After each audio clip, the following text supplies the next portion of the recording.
tenang saja, Pak. Saya sudah ada di sini. Ya, orang tua itu hanya tugasnya mendoakan dan merestui. Film dokumenter Dirty Vote yang diluncurkan pada 11 Februari 2024 pada pukul 11 waktu Indonesia Barat ini, sukses menyita perhatian masyarakat di tanah air. Film dokumenter berdurasi 1 jam 57 menit ini cukup membuat heboh karena isinya yang mengungkap sistem kecurangan yang berpotensi terjadi di pemilu 2024. Dari film tersebut, kecurangan yang terjadi secara terstruktur, sistematis, dan masif pada pemilu 2024. Tak heran jika film ini ramai diserbu para penonton di media sosial YouTube pasca peluncurannya. Berikut ini fakta-fakta menarik dari film dokumenter Dirty Vote. Mengambil momentum angka 11.11. Film dokumenter berjudul Dirty Vote yang tayang hari ini mengambil momentum angka 11.11, yaitu tanggal 11 Februari bertepatan hari pertama masa tenang pemilu dan disiarkan pukul 11 waktu Indonesia Barat di kanal YouTube PSHK, Pusat Studi Hukum dan Kebijakan.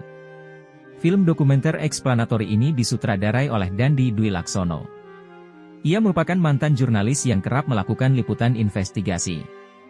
Selain sering mengkritik kebijakan pemerintah melalui film, Dandi juga dikenal lumayan aktif menyuarakan kritiknya melalui sosial media. Melibatkan 3 pakar hukum tata negara. Ada 3 pakar hukum tata negara yang mengisi film ini. Mereka adalah Zainal Arifin Mohtar, Bivitri Susanti, dan Ferry Amsari. Ketiganya mengungkap berbagai instrumen kekuasaan telah digunakan untuk tujuan memenangkan pemilu dan merusak tatanan demokrasi. Jika Anda nonton film ini, saya punya pesan sederhana.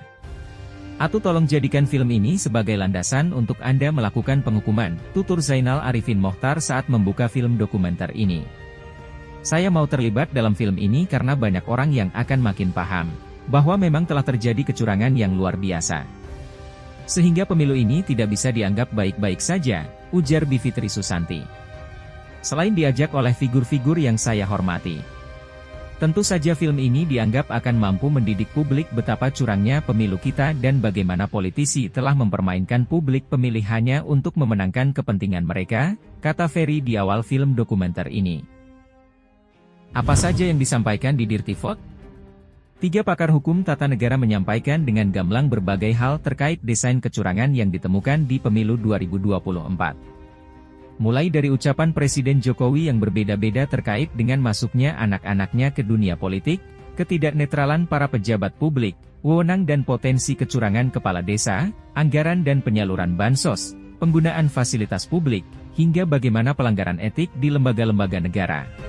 Biaya produksi patungan. Produser Dirty Vote, Joni Aswira mengatakan, film ini lahir dari kolaborasi lintas CSO. Selain itu, dokumenter ini disebut memfilmkan hasil riset kecurangan pemilu yang selama ini dikerjakan koalisi masyarakat sipil. Biaya produksinya dihimpun melalui crowdfunding, sumbangan individu dan lembaga. Digarap dengan waktu singkat. Film dokumenter ini digarap dengan waktu yang cenderung pendek dan singkat dibanding film dokumenter lainnya. Dirty Vote juga digarap dalam waktu yang pendek sekali sekitar 2 minggu, mulai dari proses riset, produksi, penyuntingan, hingga rilis. Kolaborator di balik Dirty Vote. Di akhir film dokumenter Dirty Vote, dituliskan siapa saja orang-orang, lembaga dan organisasi yang terlibat sebagai kolaborator dalam film ini.